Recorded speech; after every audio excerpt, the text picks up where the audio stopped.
Assalamualaikum warahmatullahi wabarakatuh. Perkenalkan, saya Galias Moro Galang Ramadan dengan NPM 2312011409. Pada kesempatan kali ini, saya akan membahas mengenai Undang-Undang Nomor 11 Tahun 2023 tentang Provinsi Jawa Tengah. Jadi, di kesempatan kali ini, tugas ini saya tujukan untuk sebagai ujian akhir semester mata kuliah Hukum Perundang-undangan dengan dosen pengampu Bapak Zulkarnain. Kenapa undang-undang harus mengatur mengenai provinsi? Jadi pembentukan undang-undang mengenai provinsi di Indonesia itu diperlukan untuk memastikan bahwa pembagian wilayah dan pemerintahan daerah dilakukan dengan ketelitian dan konsistensi. Hal ini sangat penting karena untuk menjamin provinsi-provinsi ini dapat beroperasi secara efektif dan efisien, serta untuk memastikan pelayanan publik agar sesuai dengan standar yang telah ditetapkan. Undang-Undang Nomor 11 Tahun 2023 merupakan regulasi yang menegaskan kembali kedudukan Provinsi Jawa Tengah dalam sistem ketatanegaraan Indonesia sebagai bagian dari Negara Kesatuan Republik Indonesia. Jadi, undang-undang ini secara substansial menggantikan Undang-Undang Nomor 10 Tahun 1950 yang pada saat itu adalah sebagai dasar hukum pembentuk Provinsi Jawa Tengah. Namun, karena sudah waktu yang lampau, undang-undang tersebut dinilai sudah tidak relevan lagi. Jadi dengan latar belakang yang demikian, tujuan utama Undang-Undang Nomor 11 Tahun 2023 itu diantaranya adalah menegaskan eksistensi Provinsi Jawa Tengah secara konstitusional sesuai Undang-Undang Dasar 1945, lalu menyelaraskan pengaturan provinsi dengan sistem pemerintahan daerah yang berlaku saat ini, memberikan kepastian hukum mengenai wilayah, ibu kota, dan karakteristik Provinsi Jawa Tengah, serta menjadi dasar hukum yang modern bagi penyelenggaraan pemerintahan dan pembangunan daerah yang berkelanjutan. Dalam Undang-Undang Nomor 11 Tahun 2023 mengenai Provinsi Jawa Tengah, terdapat beberapa pasal yang harus diketahui. Di antaranya itu ada pasal 1 yang merupakan definisi dari Provinsi Jawa Tengah. Dalam pasal ini ditegaskan status Provinsi Jawa Tengah sebagai bagian sah Negara Kesatuan Republik Indonesia dan menyebutkan keberadaan kabupaten kota di dalamnya. Nah, bagi masyarakat, ketentuan ini memberikan kepastian identitas administratif yang berdampak pada pengurusan dokumen kependudukan, pelayanan publik, dan legitimasi kebijakan daerah. Jadi, karena administrasi daerah itu harus menyesuaikan pada wilayahnya, pasal ini diperlukan sebagai acuan dasar hukum. Nah, selanjutnya di pasal 2 terdapat tanggal pembentukan dan hari jadi. Penetapan tanggal 4 Juli 1950 sebagai tanggal pembentukan dan 19 Agustus sebagai hari jadi Provinsi Jawa Tengah itu bukan merupakan simbolik, tapi hal ini berdampak pada penguatan identitas sejarah dan kultural. Hal ini menjadi dasar perencanaan kegiatan budaya, pendidikan sejarah lokal, dan peringatan resmi pemerintah daerah. Sebagaimana dalam undang-undang yang lainnya disebutkan bahwasannya setiap daerah itu harus memiliki muatan lokal untuk bagian dari pendidikan yang ada. Selanjutnya dalam pasal 3 yang merupakan cakupan wilayah. Nah, dalam pasal ini disebutkan secara eksplisit bahwasannya terdapat 29 kabupaten dan 6 kota di Jawa Tengah.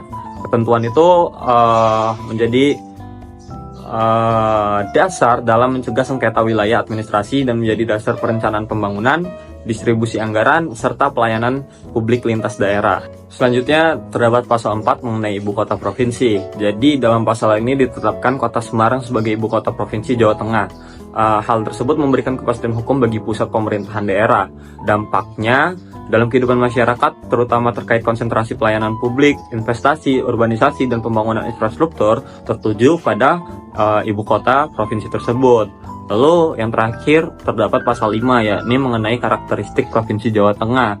Pasal ini menegaskan karakteristik geografis, potensi sumber daya alam, serta keragaman budaya dan kearifan lokal. Ketentuan ini tentu saja berfungsi sebagai landasan normatif bagi kebijakan pembangunan berbasis lingkungan, pelestarian budaya, dan pengembangan ekonomi lokal yang berkelanjutan. Jadi, undang-undang ini sangat relevan dengan penyelenggaraan pemerintah Provinsi Jawa Tengah untuk keberlanjutan masyarakatnya. Jadi, Undang-Undang Nomor 11 Tahun 2023 cukup relevan untuk warga yang tinggal di provinsi tersebut. Kenapa demikian? Karena dengan undang-undang yang jelas, pemerintah daerah itu memiliki landasan kuat untuk membuat kebijakan. Sementara masyarakat juga dapat kepastian gitu untuk mendapatkan pelayanan-pelayanan publik. Karena jika kita mengutip menurut Bagirmanan dalam bukunya yang berjudul Otonomi Daerah dalam Negara Kesatuan, itu disebutkan bahwasannya kejelasan status daerah adalah kunci terciptanya pemerintahan yang efektif dan demokratis. Jadi tentu saja Undang-Undang Nomor 11 Tahun 2023 ini sangat berguna dan relevan untuk warga yang tinggal di Provinsi Jawa Tengah. Walaupun demikian, undang-undang ini juga memiliki beberapa kelemahan, diantaranya karena isinya masih bersifat umum dan simbolik, dan belum ada peraturan rinci tentang perlindungan masyarakat adat, ketimpangan antar wilayah, tantangan lingkungan dan perubahan iklim. Hal tersebut kurang didefinisikan secara eksplisit dalam Undang-Undang Nomor 11 Tahun 2023. Tapi biasanya undang-undang yang seperti itu akan diatur dalam turunannya seperti peraturan daerah dan lain sebagainya. Walaupun biasanya aturan-aturan tersebut ada pada aturan yang ada di bawahnya seperti peraturan daerah, tapi perlu penyesuaian peraturan-peraturan daerah yang lebih progresif supaya undang-undang ini tetap menjadi acuan dasar, namun peraturan daerah tersebut bisa mengembangkan potensi-potensi lokal yang ada.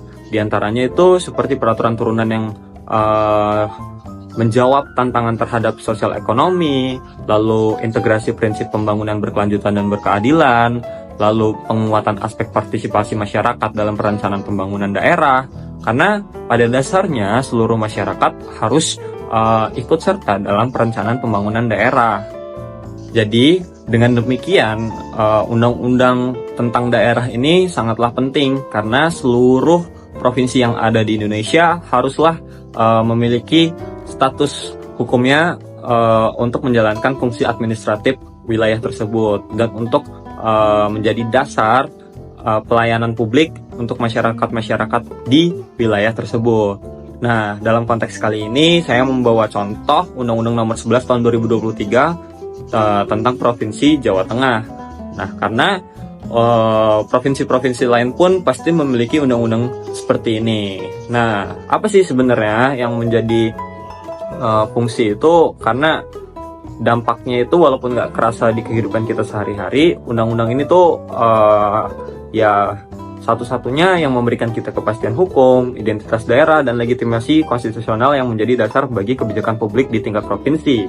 Nah, kenapa harus dilakukan demikian? Karena pembangunan dari pemerintah pusat itu memerlukan anggaran-anggaran yang dimana provinsi-provinsi inilah yang menerima APBN tersebut yang harus didistribusikan. Nah, selain itu juga mereka juga dapat memiliki anggaran daerahnya masing-masing gitu. Nah, jadi sangat jelas bahwasannya fungsi daripada dibentuknya suatu undang-undang mengenai provinsi itu adalah sebagai bentuk upaya pembangunan provinsi-provinsi yang ada di Indonesia. Jadi sekian, terima kasih.